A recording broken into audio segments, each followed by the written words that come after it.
Hola, ¿qué tal? Muy buenas noches. ¿Cómo les va? Bienvenidos, una nueva emisión de Controversias.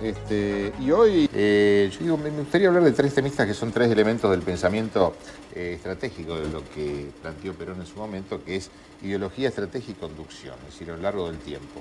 ¿Sí? ¿Cómo lo definimos? ¿Cómo definimos la ideología? Fácil, es decir, el peronismo tiene un aspecto, una visión integral de lo que es el peronismo como sentimiento, el amor a Perón y Evita, y la filosofía y la ideología que es el justicialismo. Digo, esto es sencillo, es decir, el peronismo tiene ideología propia. Y yo escuchaba recién lo que se decía de la génesis, del basamento del movimiento nacional justicialista, que hay una cosa que creo, esto es un aporte o una visión particular, que la vigencia de este pensar situado radica en que expresa nuestra identidad. Un ejemplo, en el 49 da a luz este esbozo filosófico de la comunidad organizada, pero en realidad, si lo miramos bien, reconoce precedentes que pueden ser las damas mendocinas apoyándolo a San Martín cuando el gobierno porteño quería volver con España, digamos. Las damas mendocinas, una forma de organización libre del pueblo que ayudó a la revolución de la independencia, en la guerra de la independencia de aquel entonces. Luego de la comunidad organizada, los clubes de trueque, desde ya organizaciones libres del pueblo que ante malos alumnos, como decía recién, que pudo haber habido, cuando la política no estuvo a la altura de las circunstancias, los buenos alumnos, que son los integrantes del pueblo, se apropiaron de los instrumentos, y cuando la Argentina no emitía moneda porque el Fondo Monetario lo prohibía y el Banco Mundial lo condicionaba, emitieron los créditos y trocaban, porque habían quedado sin empleo, generaron empleo. Bueno o malo, digo, fue una organización libre del pueblo, 3 millones de personas trabajaron ahí. Y otros sectores que por ahí no lo sabían o no se identificaron inicialmente, digo, las madres y las abuelas de Plaza de Mayo son organizaciones libres del pueblo que lograron una fortísima reivindicación de los derechos conculcados, una justicia que había desaparecido en Argentina. A ver, la historia nos muestra que los valores de la comunidad organizada han sido inmanentes, preexistentes en su formulación teórica y luego que han ocurrido después de ella. Y una cosa que es importante decir es romper con los prejuicios. Hubo un histórico prejuicio que decía que la comunidad organizada era una idea fascista, nada más alejado de la realidad. Estamos en la época de, obviamente, el fin de lo que se llamó Segunda Guerra Mundial, la Segunda Gran Guerra, y en realidad es totalmente lo contrario, porque el fascismo es todo dentro del Estado. Las organizaciones libres del pueblo justamente están fuera del Estado, y esto es lo que le ha dado permanencia a este ideario. Digo un ejemplo. Ahora hablamos de estrategia. Obviamente, la conducción política, el gran hombre, como dice Jorge Bolívar y lo trata en esta obra, es el conductor.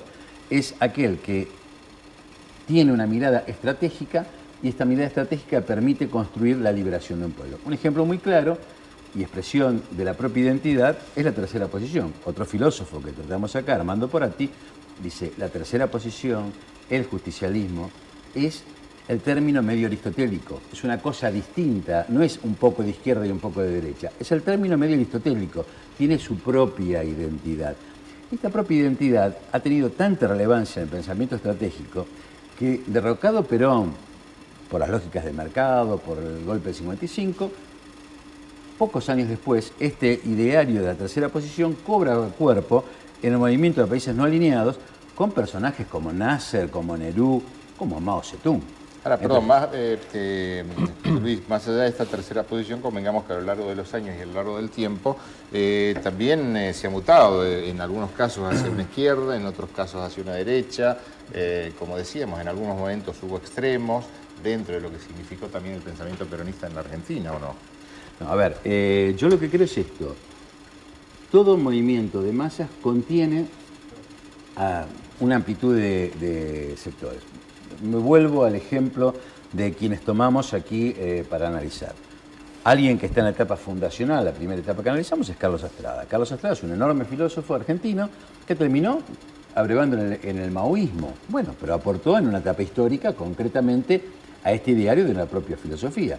Otro filósofo muy destacado en la etapa de la resistencia es Hernández Arregui, que al revés de Estrada, desde su visión marxista, revalorizó al justicialismo que había sido derrocado, tomó los valores del justicialismo, criticó impiadosamente a la izquierda internacionalista que se había aliado al golpe del 55, como lo hizo en el 76, y definió Hernández Arregui al justicialismo como la izquierda nacional. O sea, la concepción de izquierda y derecha, eso es una cosa francesa muy vieja, que a la izquierda estaban los diputados, que eran los representantes del pueblo, y a la derecha eran los senadores, los representantes del poder más estable, los sectores aristocráticos.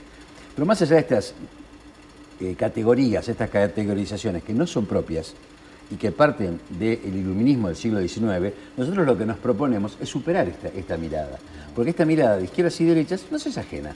La verdad que no es ajena, porque nosotros tenemos nuestra propia mirada que es mucho más abarcativa, que contiene lo que cada uno se reconoce como izquierdas o derechas. Pero un ejemplo, el compañero Cámpora era, igual que Solano Lima, conservadores populares y participaron de un proceso profundamente revolucionario. Entonces yo no me quiero quedar en categorías ni en personas, porque en realidad es mucho más profundo el ideario de liberación y ha sido adecuadamente interpretado por algunas figuras y traicionado por otras, de todos los campos, no solamente de la conducción política, de los ámbitos sociales, de los ámbitos gremiales. ¿Por qué? Porque todo movimiento de masas tiene arribismos, como los tuvo el radicalismo. O sea, el irigoyenismo, que fue el primer gobierno, digámoslo, para recordarlo, el primer gobierno que los argentinos eligieron realmente con la soberanía popular fue el de Hipólito Yrigoyen. Hasta ahí elegía la sociedad rural, hasta ahí elegía la banca inglesa. Entonces, a Yrigoyen le sucede Alvear. Fue un arribismo que cambió de signo el movimiento del radicalismo que se iniciaba en ese momento. El peronismo también le pasó. El peronismo tuvo un cambio de signo muy fuerte en la década de los 90, donde de pronto se convirtió en un partido de mercado, y este partido de mercado, dentro de los anticuerpos que decía Perón, generaron reacciones que permitieron volver al cauce, no de lo que una persona es o expresa, sino al cauce de las necesidades populares. El fracaso de los gobiernos no es de la persona tal o cual.